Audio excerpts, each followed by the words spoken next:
and it looks like it's going to have to be modified straight out of the packet. So what's unusual about that?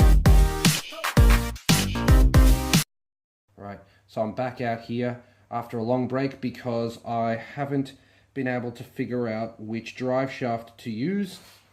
I ended up buying like 4 of them and they were either too long or too short. I eventually managed to find a DB52T turbo truck in a car park somewhere, and while no one was watching I got underneath and measured the distance from the gearbox to the diff and measured it as 59 centimeters. Now this one is coming out at 60 centimeters, so that will be close enough, or if that's not close enough I could actually move the axle 1 centimeter forward without too much trouble, but it should be fine. Once it's on the ground it will probably move closer anyway. This is a printout of the service manual from Suzuki. It's interesting because you can actually see that they've crossed out the 45 Newton meters for the U-bolts and written 60 above it, which is kind of handy to have. This version of the book that I have has a lot of this stuff in it. Stuff that, I mean, 45 Newton meters for the U-bolts does sound a little bit loose to me. 60 sounds better. But yeah, there's lots of little tidbits in their mechanics knowledge, which is cool. So I'm going to do mine up to 60. Hopefully they don't snap off.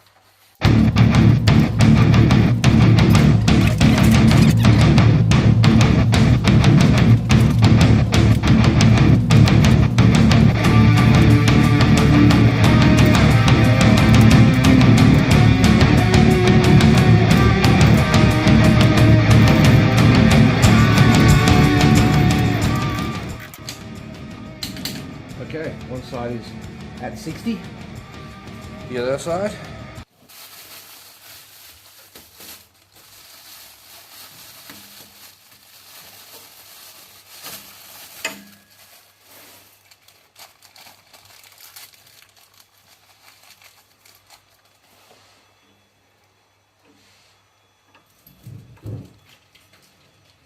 It's supposed to go this way.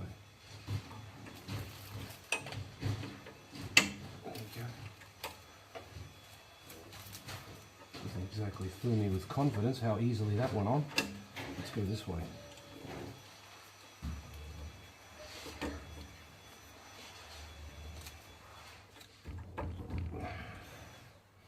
Okay, so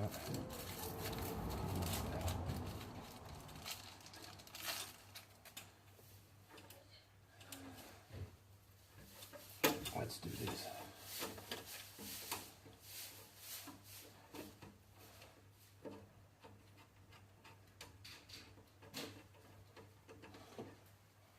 I actually did buy a brand new one of these hoses, but there's nothing wrong with this one, so I think I'll just use the one that's already here.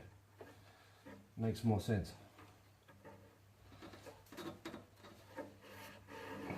I really only bought the new one because I was worried I might have to cut this one off for some reason. But I didn't, so we're good. There's no way I can torque this, so it's just getting done up. 16 they say. Well, I would say that's about 16.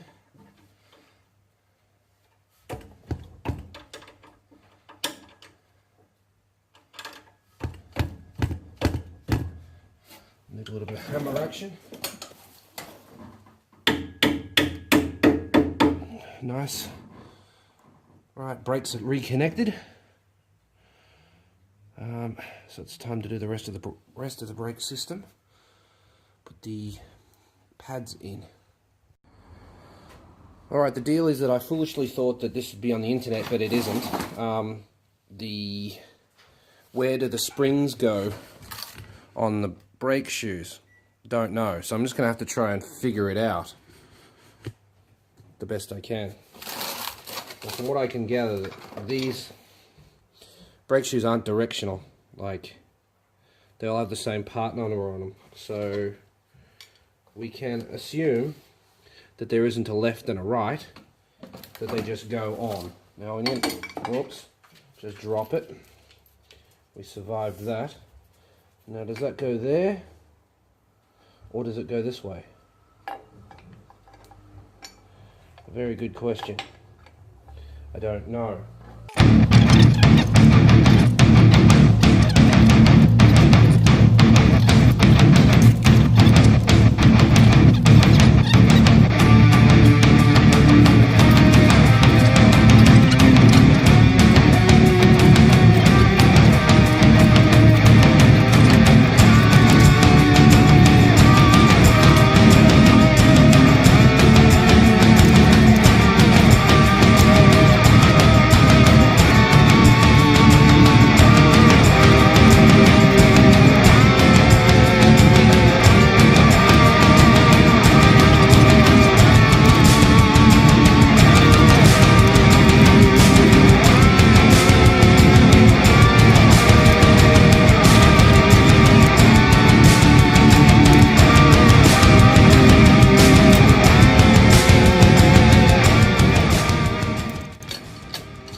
Nightmare.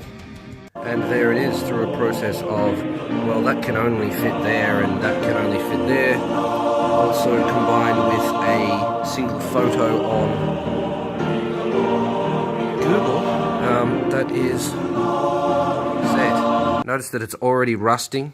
Like, these are brand new and they're already rusting.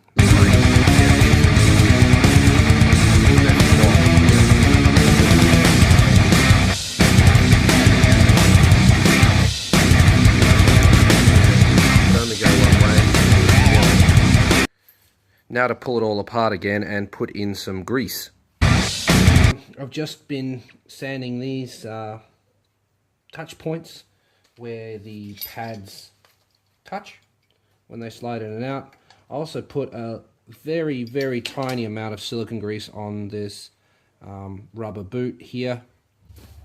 Now, a few people on YouTube have suggested to use anti-seize here and here. And I have this silver grade anti-seize, and it is rated to 870 degrees Celsius, but I already have this moly grease, which it doesn't say what this particular one is rated to, but it does say here in Japanese that it is suited to doing what I am doing. So this is what I'm going to use. A small, very small dab of this. That's about right.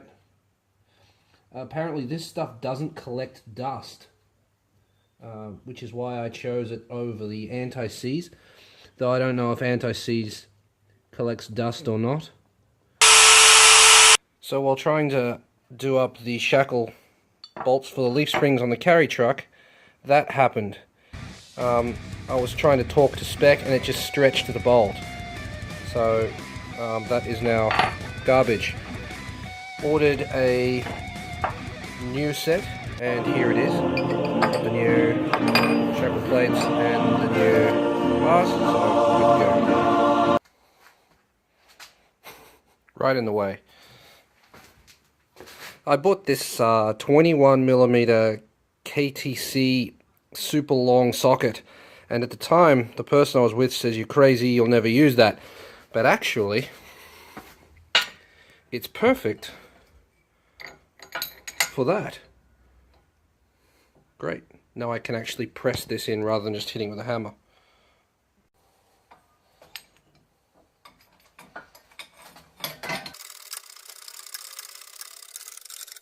Pressed in.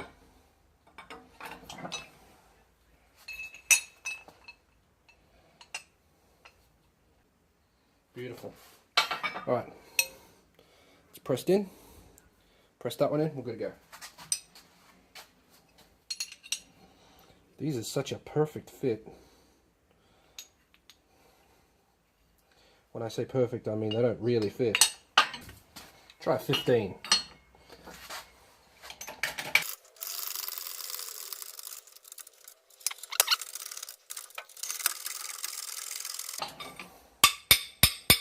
Alright.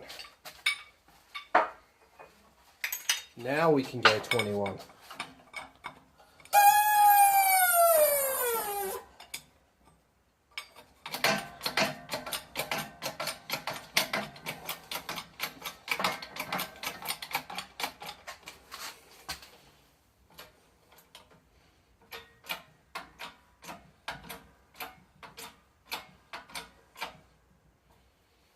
That's in.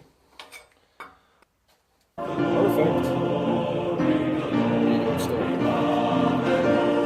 She's installed.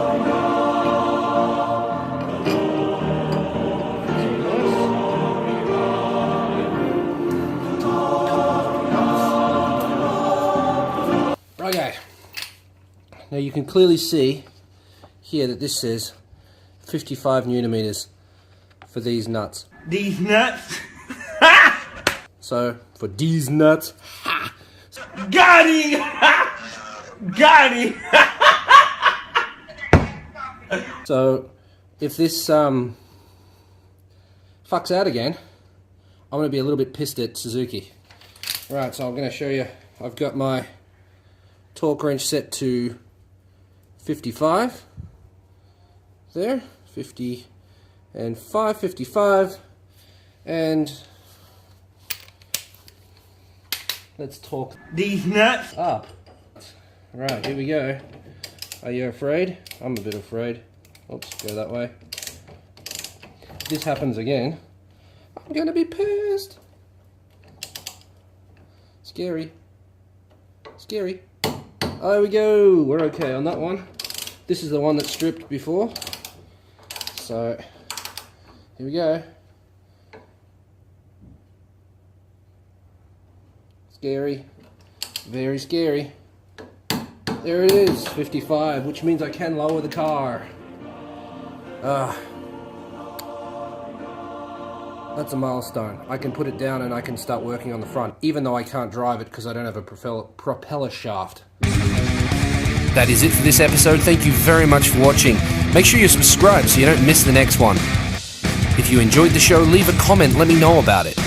If you'd like to support the channel, head on over to the Garage K Facebook page and click the Shop Now tab. You can pick up one of my limited edition handmade key rings. Or sign my door with spray paint. Thanks for the support. See you in the next one. Later.